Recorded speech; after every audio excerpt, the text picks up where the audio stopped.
नमस्ते दोस्तों, एक बार फिर से आपका स्वागत है मेरे नए वीडियो में। दोस्तों, आप सबका बहुत बहुत धन्यवाद। आप सब अपना बहुत ढेर सारा प्यार हम मुझे दे रहे हैं। दोस्तों, इस वीडियो में हम बात करेंगे जॉइंट एंड मसल्स पेन की, जो रूमेटिक के अंदर हम पार्ट 1 बनाया था। इस वीडियो को जानने के लिए आप पहला वीडियो जरूर देखिएगा। इसके अंदर हम पार्ट 2, जिसमें कुछ पॉइंट्स हमारे केंद्र बिंदु रह गए थे, यह केस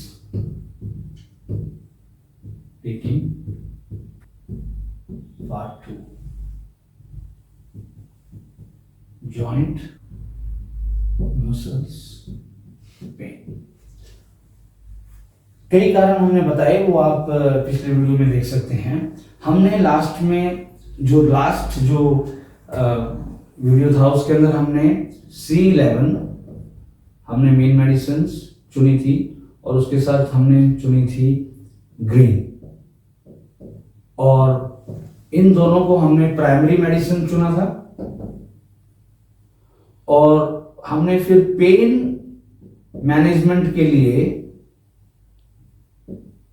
हमने चुना था F1 एंड WE डायलूटेड, और ये था अनडायलूटेड।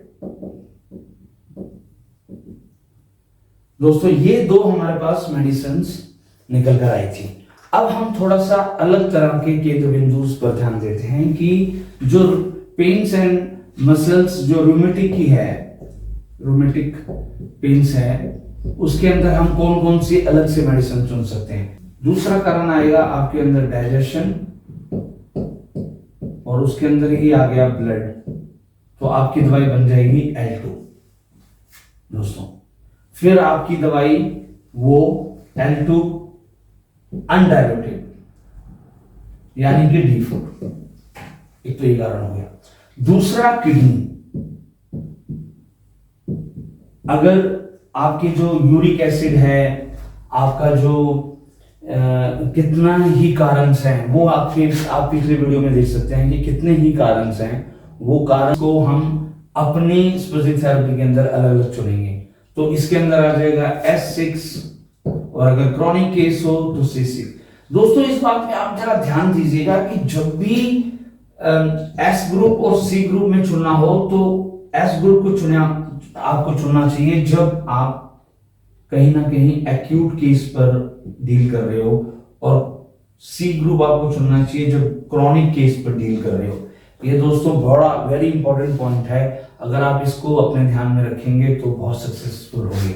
अब दोस्तों, उसके बाद आता है कि आपके पास अगर ऑस्टियो आर्थराइटिस है, अगर ऑस्टियो यानी कि उसके अंदर स्केलेटन के अंदर प्रॉब्लम है, जॉइंट्स के अंदर प्रॉब्लम है, तो आप यही दवाई आपकी बदल जाएगी और ये C4 हो जाएगा। याद रखिए दोस्तों कि जो हमने प्राइमरी मेडिसिन चुनी है, वो ये मेडिसिन C11 और ग्रीन है। पेन इन सब मैनेजमेंट की जो दवाई है वो इसके साथ चलती रहेगी, लेकिन जब आपको ये दवाई देनी है तो इसमें से आपको चूज नहीं करनी है सेम ग्रुप की। अगर आपको चूज करनी है तो दूसरे ग्रुप की आप दवाई चूज कर सकते हैं, लेकिन अगर C11 है तो आपको C6 या C4 नहीं चूज करने। लेकिन अगर आपको चूज करना पड़ जाए तो आप उसके लिए 15 दिन का गैप दे सकते हैं, यस, अल्टरनेटिव यूज कर सकते हैं, या फॉलो अप। जब हम दूसरे केंद्र बिंदु पर जाएंगे, फॉलो अप। तो दोस्तों, उसके बाद हमारे पास आता है इन्फ्लेमेशन। इन्फ्लेमेशन के अंदर आपको बहुत दवाइयां आ जाएगी। A1 डायलूटेड मेडिसिन भी हो सकती है। उसका कारण है कि कई बार कईयों को ब्लड प्रेशर भी देखना हो सकता है कि ब्लड प्रेशर हो। तो आपको कुछ फैक्टर्स ऐसे हैं जो सिम्टम्स के तहत आते हैं कि आपको ये देखना है कि उसको जो रूमेटिक आर्थराइटिस के साथ साथ जॉइंट एंड मसल जो पेन का हमारा जो टॉपिक है, उसके साथ उसको हाई ब्लड प्रेशर तो नहीं है, उसको ये कारण भी देखना है। तो आप उसके अंदर ये भी ऐड कर सकते हैं। अब आपके पास ध्यान रहे कि आपके पास 3 से 4 ज्यादा मेडिसिन नहीं होनी चाहिए, और इसके लिए सबसे बड़ी बात हमने पिछले एपिसोड में भी बताया था कि इसके अंदर आप एक रेड भी बहुत बड़ी कारगर साबित हो सकती है डाइल्यूटेड, लेकिन उसको आपको डाइल्यूटेड ही देना पड़ेगा। तो दोस्तों ऐसे में आपको समझ आएगी कि क्यों डायरेक्शन जरूरत है, क्योंकि हाई ब्लड प्रेशर है, पेन जो है वो ज़्यादा है, और क्यों उसके जो टॉक्सिक्स हैं वो अगर बॉडी के अंदर काफ़ी एक्यूमुलेट हो चुके हैं तो वो आपके अनडायल्यूटेड मेडिसिन से ही निकलेंगे। फिर उसके बाद आता है फ्लूइड। अगर फ्लूइड ओडिमा जिसको हम कहते हैं अगर वो है तो दोस्तों फिर वो दवाई बदल जाएगी, C2 हो जाएगी। तो ये है मेन मेडिसिन जो कि आपको C11 और फर्स्ट जो प्राइमरी मेडिसिन है उसके साथ है, और ये इसको हम कहते हैं secondary medicine. So these are the secondary medicine. अब चूज आप इसमें से भी कोई कर सकते हैं। अब दोस्तों आपको मैं पेन मैनेजमेंट के ऊपर थोड़ी सी बात आपके साथ करना चाहता हूं कि अगर उनके मसल्स एंड जॉइंट्स अगर पेन हो रहे हैं तो आप मैनेजमेंट के अंदर एक्सटर्नल ट्रीटमेंट को बहुत तवज्जो देना। उसके अंदर भी दवाइयां बदल जाएंगी। अगर आप या आपने पहले जो चूज किया उसके बाद सेकेंडरी भी चूज कर सकते हैं। पहले हमने चूज की थी ग्रीन, अब उसको आप चूज कर सकते हो रेड दोस्तों। या फिर एक्सटर्नल मेडिसिन के अंदर आप एक क्रीम्स या ऑयल जो कि एक अलग से हम लोग बनाते हैं उसके अंदर भी बहुत अच्छा आप यूज कर सकते हैं। उसके बाद कुछ स्पेशल कॉम्प्लेक्सेस हैं, जैसा कि आपको पता होगा कि बोन प्लस और ऑस्टियोकेयर, ये दो स्पेशल प्रोडक्ट्स हैं जो कि बोन को स्ट्रेंथ देते हैं। तो आप ये भी उसमें से चूज कर सकते हैं।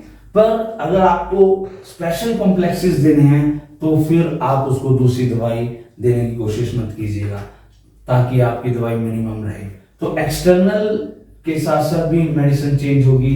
अगर आप उसको C11 के साथ आप उसको ग्रीन अगर आपने चूज की हुई है तो आप उसको रेड के उसको अलग से रेड भी दे सकते हैं यूज करने के लिए, जो कि इन्फ्लामेशन जो जॉइंट्स में हो रही है उसको ठीक कर सकता है। और तो दोस्तों उसके बाद हम लोगों ने कुछ स्पेशल चक्रा फ्लूइड्स बनाए हैं जो कि बहुत ही सपोर्टिव ट्रीटमेंट्स में आता है। वो सपोर्टिव ट्रीटमेंट में क्या आता है कि हमने स्पाइन चक्रा बनाया है। और दोस्तों ये जो चक्रा फ्लूइड्स हैं ये टोटली बेस्ड ऑन स्पेशली ये मेडिसिन से बने हैं। हमारे जो 60 जो मेडिसिन हैं उसी के ऊपर आधारित हैं। उन्हीं की दवाइयों के कॉम्बिनेशंस को हमने चक्रा मेडिसिन के तौर पर यूज करते हैं। और उसके लिए आपको जानकर हैरानी होगी कि कुछ नीज के लिए स्पेशल है और कुछ बैक के लिए स्पेशल है और कुछ पॉइंट्स ऐसे हैं जहां पर लगाने से उनको तुरंत आराम आता है। तो आपको ये सपोर्टिव ट्रीटमेंट में आता है, इसको हम नाम देते हैं सपोर्टिव ट्रीटमेंट। तो आपके पास क्या आया, पहला प्राइमरी मेडिसिन आ गई आपके पास, फिर सेकेंडरी मेडिसिन आपके दूसरे बिंदु में आपने देखी, फिर तीसरे में आपके पास सपोर्टिव मेडिसिन आ गई कि एक्सटर्नल आपने देना है या स्पेशल कोई कॉम्प्लेक्स देना है या आपने कोई चक्रा फ्लूइड देना है। अब हम तीसरे बिंदु पर देखेंगे कि कैसे फॉलो किया जाता है। तीसरे पॉइंट पर हम उसके अंदर कुछ रिमार्क्स जिसे कहते हैं कि रिमार्क्स और प्रिकॉशंस, वो डाइट के भी हो सकते हैं, कुछ एक्सरसाइज भी हो सकती हैं दोस्तों।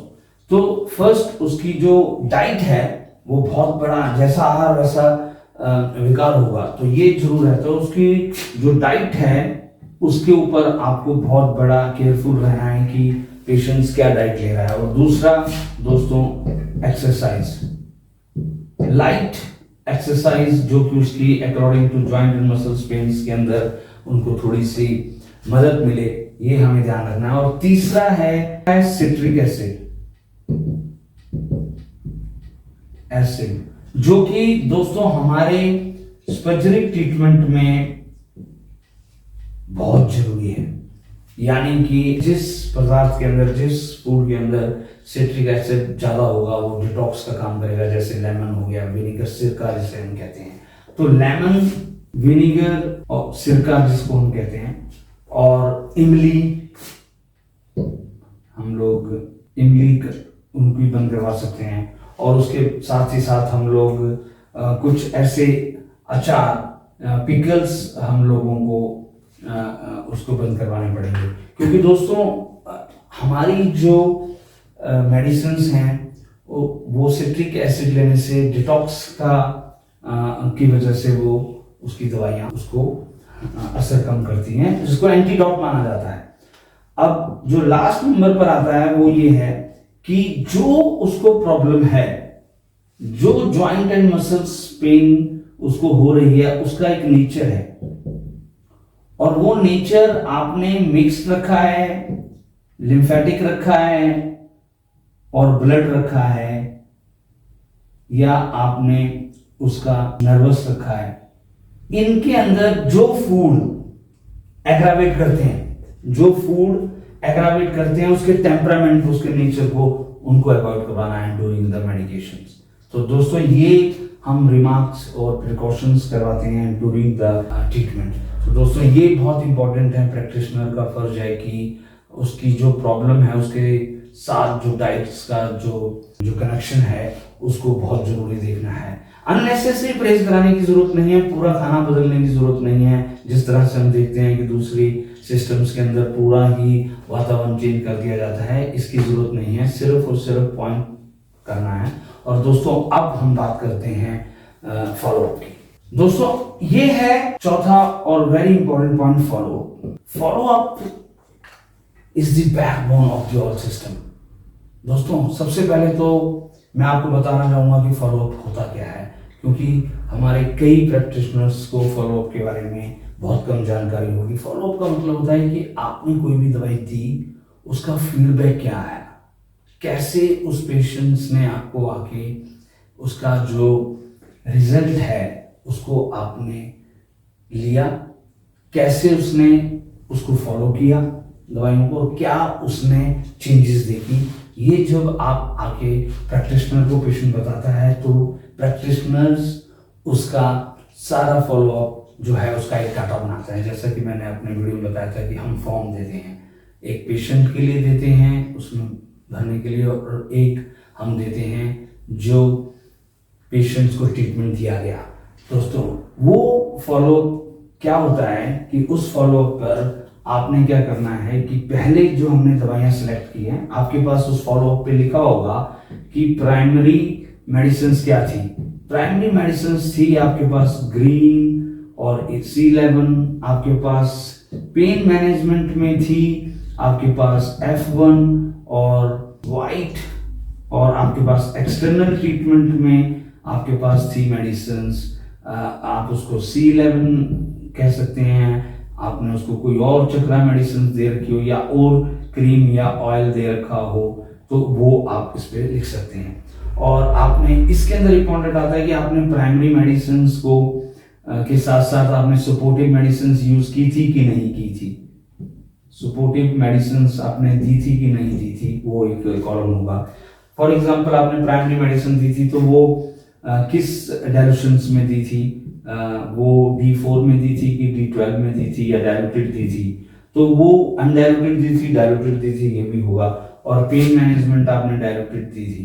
दोस्तों अब यहाँ पर आपने समझना है कि अगर आपने सपोर्टिव मेडिसिन दी है तो वो सेम ग्रुप की नहीं है। फॉर एग्जांपल आपने उसको L2 दिया था या S5 अलग से दे रखा है, या आपने कोई और मेडिसिन यहाँ पर दे रखी है, L1 भी हम यहाँ पर लिख सकते हैं, या हम लोग कोई और मेडिसिन यहाँ पर लिख सकते हैं। अगर आपने वो दे रखी है तो आप उसके फीडबैक्स आएंगे। अब फीडबैक क्या आएगा, पेशेंट आपको बताएगा कि मेरी पेन जो थी वो बेटर हो गई, तो आपको वो पॉइंट आउट करेगा ये वाला सेक्शन।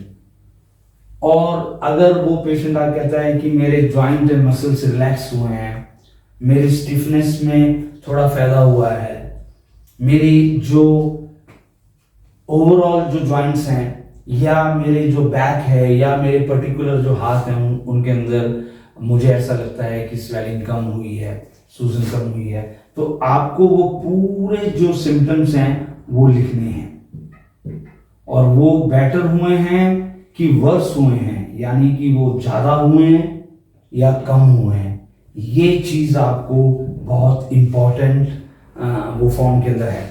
आपको वो अपना भी एक जो एक्सपीरियंस है वो लिखना है, और एग्जैक्टली व्हाट पेशेंट ने आपको कहा उसको आपने एक नोट बनाना है कि पेशेंट्स का फीडबैक जो है वो ये कह रहा है कि मैंने ये दवाई लेने के बाद मुझे ये फायदा हुआ। अगर उसको फायदा होता है तो वो दवाई कंटिन्यू करनी है दोस्तों। जब अगर आपका वो दवाई से फायदा हो रहा है तो उसको कंटिन्यू ही करना है, उसको कुछ चेंज नहीं करना है, बल्कि उसमें ऐड कर सकते हैं। जैसा कि अगर हम लोग उसके अंदर हमें लगता है कि अब C4 देनी चाहिए, तो हम लोग उसके अंदर इस दवाई को 15 दिन देने के लिए और इस दवाई को 15 दिन देने के लिए, यानी कि अल्टरनेटिव, सेम ग्रुप की दवाई को अल्टरनेटिव करवा सकते हैं।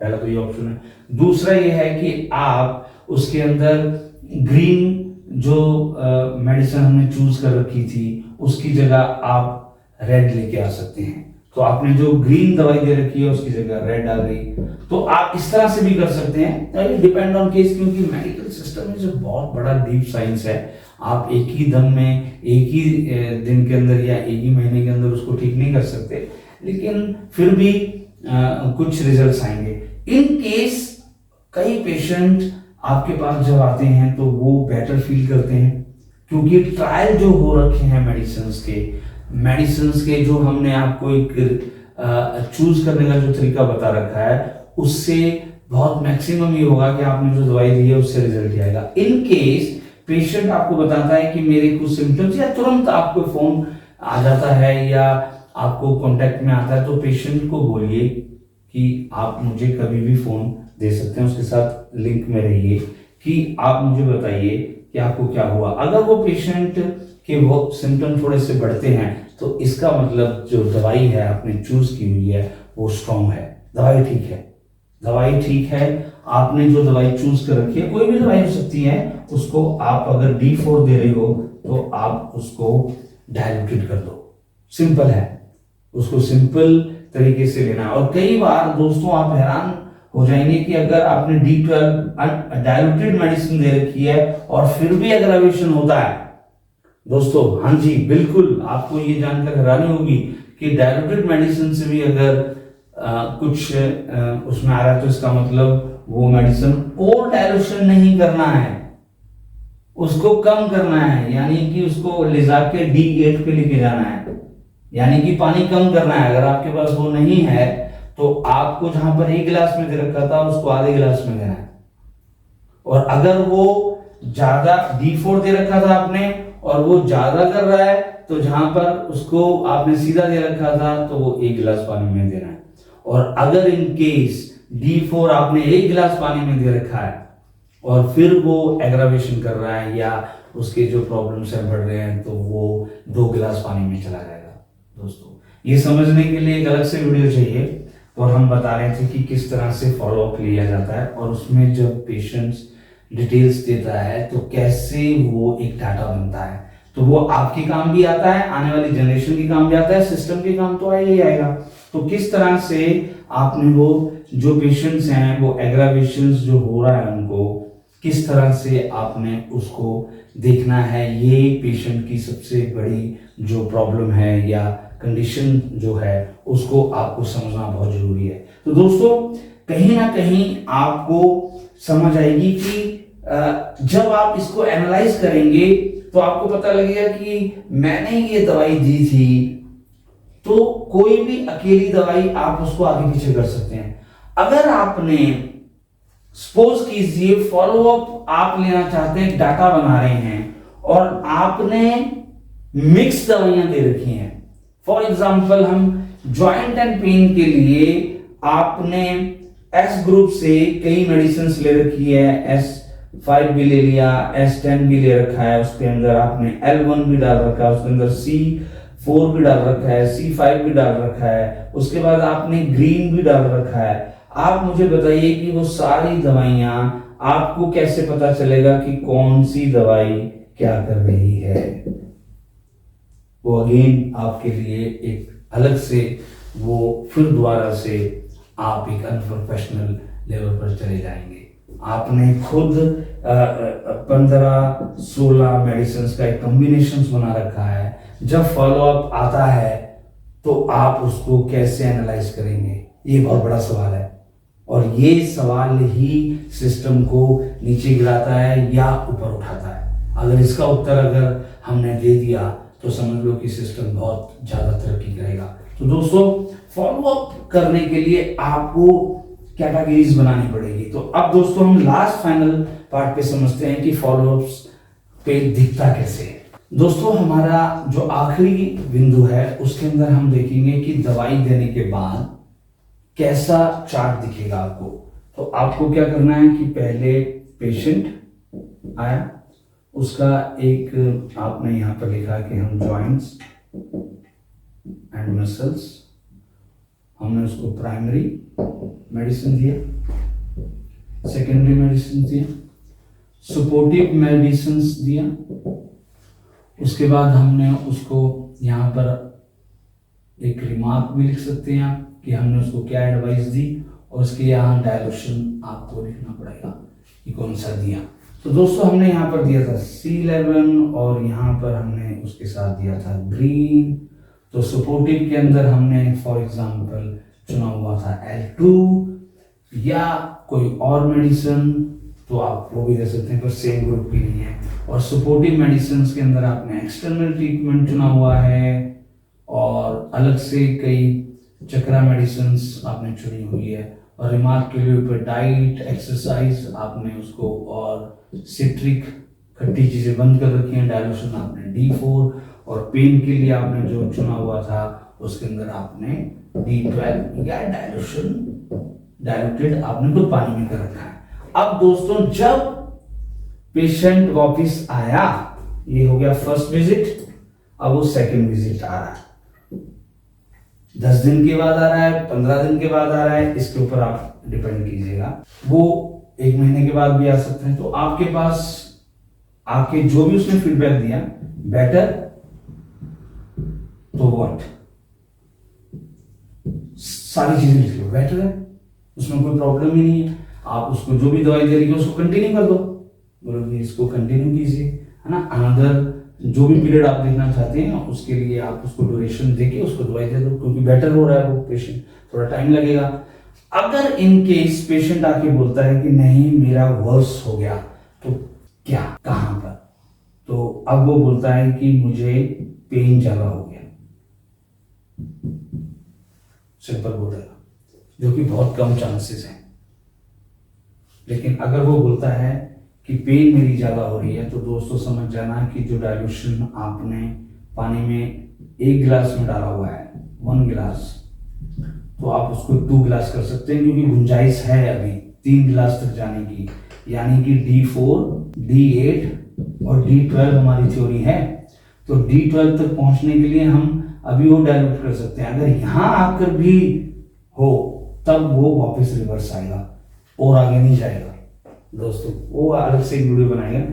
तो कई बार एक्यूट पेन में डाइल्यूटेड मेडिसिन चाहिए और क्रॉनिक पेन के अंदर D4 चाहिए, अनडाइल्यूटेड मेडिसिन चाहिए। दोस्तों, ये फर्क है पूरे साइंटिफिक में। जो एक्यूट पेन होगी उसके अंदर डाइल्यूशन चाहिए, लेकिन जो अगर क्रॉनिक है तो इसका मतलब वो सुप्रेस्ड है, तो उसके अंदर आपको डाइल्यूशन जो है वो D4 पे जाना पड़ेगा। तो आपका F1 का डाइल्यूशन चेंज हो सकता है, वाइट का डाइल्यूशन चेंज हो सकता है। तो इसको जरूर इंपॉर्टेंस रखिएगा दिमाग में। अगर आपने कम पानी में डाइल्यूशन करवाया है तो पहले पानी बढ़ा दीजिए, लेकिन फिर भी आराम नहीं आ रहा तो उसका मतलब ये है कि उसको D4 पे ले जाना है।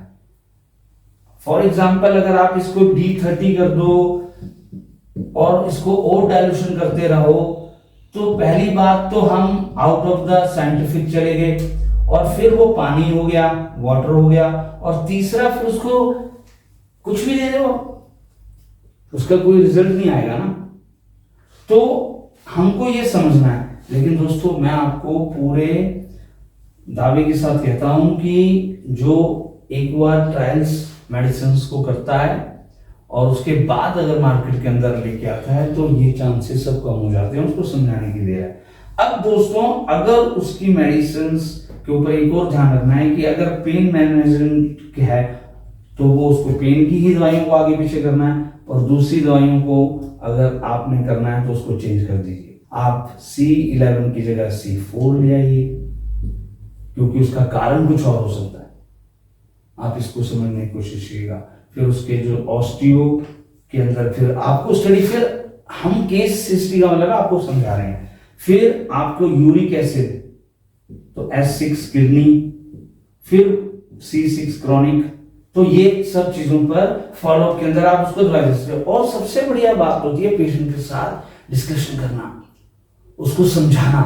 अगर आपने पहले ही विजिट के अंदर उसको पहले ही समझा दिया कि ये टिप्स मैं आपको देता हूं कुछ, कि जैसे ही आपके पहले फर्स्ट विजिट में जो पेशेंट आया उसके अंदर आपको पूरी दवाई उसको समझाने के बाद उसके साथ कुछ पॉइंट्स पे आप चर्चा कीजिए कि अगर मेडिसिन के बाद आपको खाने के बाद ये होता है तो आप तुरंत मुझे बताइए, अगर नहीं होता है तो भी मुझे बताइए, ताकि मैं आपको, कई बार क्या होता है कि मेडिसिन आपके लिए बहुत स्ट्रांग है तो हम इसको डाइल्यूट कर सकते हैं या लाइट कर सकते हैं, क्योंकि उसको टेक्निकल बातें नहीं पता, उसको आपको पूरा डीप जाके समझाने की जरूरत नहीं है। उनको ये बताइए कि आपको मैं ये दवाई चूज कर रहा हूं और इस बेस पर मैंने आपको समझा दिया, अगर आपकी प्रॉब्लम आगे पीछे होती है तो आप मुझसे कांटेक्ट कीजिएगा। अब जैसे आपको कांटेक्ट किया कि एग्रावेशन हुआ है, तो दोस्तों एग्रावेशन का मतलब है कि दवाई ठीक थी, उसने बढ़ा दिया, स्ट्रॉन्ग थी उसके लिए। अब यहां पर समझना है कि कौन सी डोज हुई, उसको D4 से एग्रावेशन हो रहा है कि डाइल्यूटेड मेडिसिन से एग्रावेशन हो रहा है। अगर डाइल्यूशन से हो रहा है तो उसको वापस रिवर्स करना है, D4 को करना है तो उसको आगे लेके आना और लाइट करना है। तो ये जो टिप्स है इसके अंदर आपको पता लगेगा, तो आपको समझ आएगा कि किस तरह से हम लोग ये पूरा का पूरा एक स्पेसिफिक ट्रीटमेंट दे सकते हैं और किस तरह से हम एक पेशेंट को पूर्ण रूप से ठीक कर सकते हैं। तो दोस्तों आपके पास ज्यादा से ज्यादा कितनी मेडिसिन आई? आपके पास ज्यादा से ज्यादा मेडिसिन आई एक ग्रुप, एक और एक्सटर्नल 2, और उसके बाद आपने जो उसको अलग से बता रखा है वो अलग है। इसके बाद मैनेजमेंट के अंदर आप जाओगे तो उसके अंदर आप दूसरा ग्रुप आ गया। तो आपने क्या देखा कि या तो आपके पास उसको ओवरऑल जो मेडिसिन चल रही है वो 2 और 2 4, यानी कि डाइल्यूशन, ये दोनों डाइल्यूशन में चल रहे हैं तो 1 होगी, और ये 2 अलग अलग चल रही है, आपका C11 और ग्रीन अगर अलग अलग चल रही है तो ये 2 हो गई। तो आपके पास कौन सी मेडिसिन आई? पेशेंट जब आया तो आपके पास आपने उसको मैक्सिमम 2 या 3 मेडिसिन दी टोटल और एक्सटर्नल ट्रीटमेंट दिया। अब जब आप फॉलोअप करोगे, तीसरी बार पेशेंट आएगा, जब थर्ड टाइम पर पेशेंट आएगा तो आपके पास पिक्चर और क्लियर होगी। आप वो दोबारा पेशेंट आया तो आपने उसको बोला कि थर्ड बार में फॉलोअप क्या हुआ? थर्ड बार में फॉलोअप हुआ कि मैं बेटर होता जा रहा हूं, क्योंकि जो एग्रावेशन आए वो शुरू में आए, सेकंड वाले में आपने ठीक कर दिया, थर्ड में नहीं आएंगे, आएंगे पहली मेडिसिन के बाद, दूसरी मेडिसिन के ग्रुप के बाद नहीं आएंगे। अगर इनकेस आए, अगर दूसरी मेडिसिन के बाद आए तो वो तब आएंगे जब आपने कोई मेडिसिन चेंज की होगी। लेकिन अगर आपने बेटर किया है तो वो दवाइयां वही चल रही हैं, और अगर आपने वो एग्रावेशन जिसमें आया वो आपने चेंज कर दी तो आएगा नहीं। लेकिन अगर तीसरी बार में अगर कोई आ रहा है तो इसका मतलब सीधा सीधा कि आपने जो मेडिसिन चेंज की है उस पर ध्यान देना है, जो चेंज की है, जो चेंज नहीं की है उस पर ध्यान नहीं देना, क्योंकि वो शुरू में ही फीडबैक दे देगा। तो इसलिए दोस्तों तीसरा आ गया, उसके बाद चौथा आएगा, उसके बाद वो पेशेंट कम से कम जब तक आपकी टच में है 1 to 6 लेवल पर जा सकते हैं आप, उससे ज्यादा भी जा सकता है कि पेशेंट को फॉलो अप करते करते करते कंटिन्यू आके फिर लास्ट में जब पेशेंट आएगा तो उसके ऊपर आपके पास एक डाटा बनेगा कि ये हमने पेशेंट जॉइंट एंड मसल्स को हमने 6 से 8 मंथ्स ट्रीटमेंट दिया और उसका ये रिकॉर्ड है उसके, कैसे वो ठीक होता हुआ चला गया। तो दोस्तों ये बहुत इंपॉर्टेंट है। आशा करता हूं कि आपने इस पार्ट के अंदर बहुत कुछ सीखा होगा और दूसरे पार्ट के अंदर हम फिर दोबारा से कोई एक नई बीमारी को लेकर आपके सामने उपस्थित होंगे। कोई क्वेश्चन हो, कोई आपको शंका समाधान के लिए हो, या आप किसी पर्टिकुलर प्रॉब्लम के बारे में पूछना चाहते हो, तो दोस्तों कमेंट बॉक्स में जरूर लिखिएगा, या आप मेरे से कुछ राय लेना चाहते हो तो मुझे पर्सनल ईमेल भी की जा सकती है। दोस्तों धन्यवाद।